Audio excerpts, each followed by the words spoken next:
This is a quick video. It's probably not going to be overly that quick, but it's going to be a few minutes. But I've spoken to a lot of people recently who seem to think that the BBC is telling the truth about what is going on in Syria. I've just heard a very, very interesting point and argument as to why we probably shouldn't be believing what our Western media is telling us. They are heavily biased towards working alongside Israel and other places like that, and Saudi.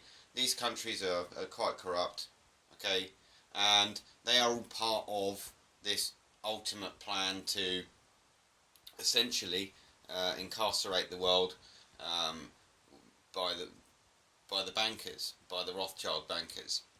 Now, what we need to do is actually sit and listen to what's being said here by the British guy. Okay, so I'm just going to hit the play button. They're talking about this convoy that got hit in Syria and the suspicion around it. There is a lot of suspicion, and just listen to what's being said.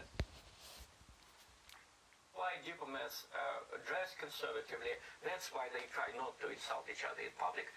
And what did Kerry do? When he tried to make fun of Lavrov, when Lavrov said that, the convoy didn't look like a bombed-out convoy. There were traces of fire. Mr. Kerry said, Mr. Lavrov is talking about fire here. We're not joking here. Well, I think that by his speech, Lavrov made Kerry look like exactly. Charles, we have it. Go ahead, jump. Here he comes. Listen to this. Go ahead. Yeah, I was going to say, of course, the convoy attack is a good case in point to bring up.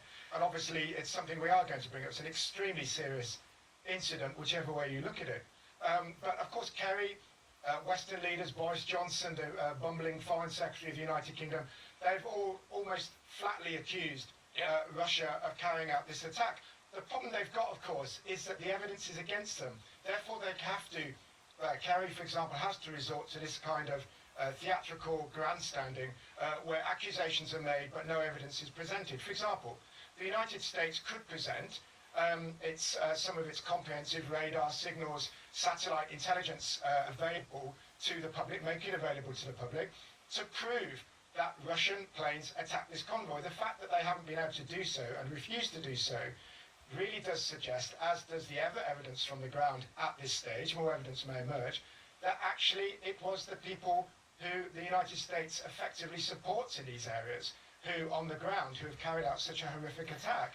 And therefore, of course, the only way they can deal with this is to just straightforwardly make assertions without evidence, and then hope that the matter disappears from the front pages as quickly as possible before people look at it too closely. When one looks at it, that's what's happened in the West media with this aid convoy. We had the collapse of the ceasefire, and then we had the attack on the convoy, which, of course, the questions if there was an intentional attack by the U.S. military on the Syrian troops here. Then we have the next news cycle, not even a full news cycle. Then we have this, and just as Charles was saying, Mark, is that you change the subject. You don't want to go there. And we've seen this with MH17, the shooting down of that aircraft over Ukraine. The same thing that Charles has said, we could just replace words. Go ahead. Yeah, this is a very convenient scenario. I mean, we can ignore the fact that Russia reports that there were over 300 U.S. proxy violations of the ceasefire. We can ignore the fact that there was a U.S.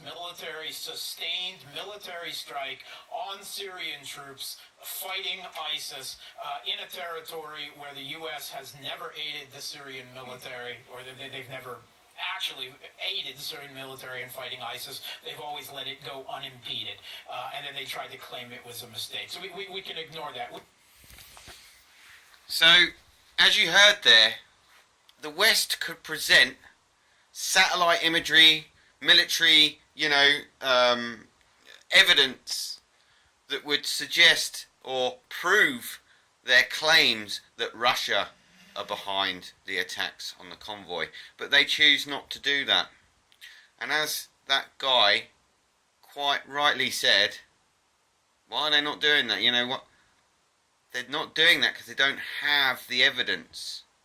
They know that it was one of their little paid terror groups that carried out the attack on the convoy.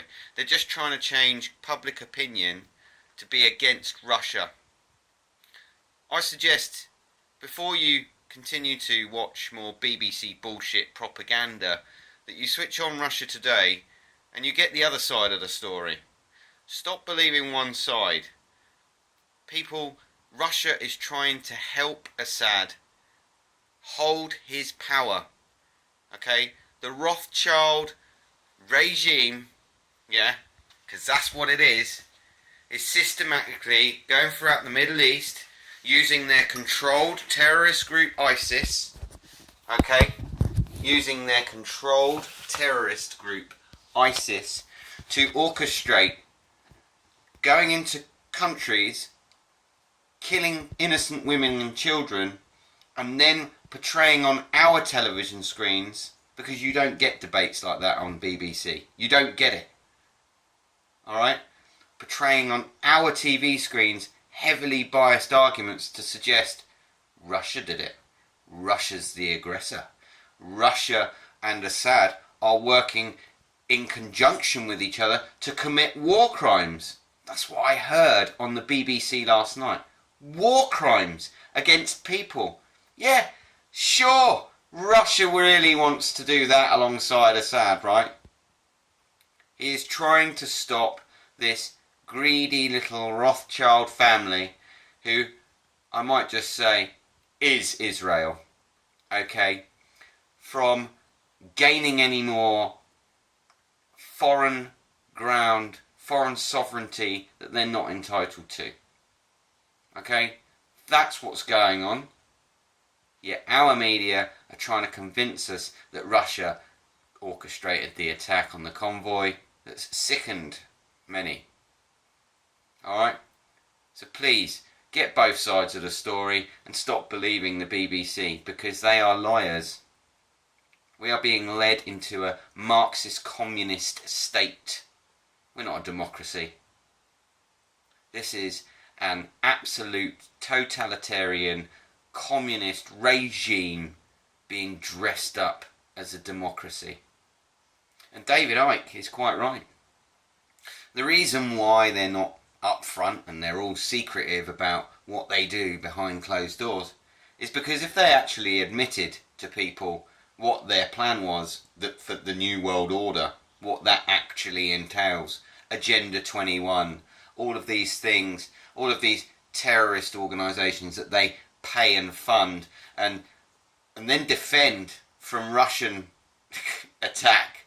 They actually are defending ISIS. Do you remember only sort of 6 months ago, ISIS was the biggest threat on the planet, and here we are, the West, defending them against the Russians because the Russians have decided enough's enough. We're going to go in there and we're going to bomb the absolute shit out of ISIS, and we're going to stop them. Okay? And that's what Russia has done.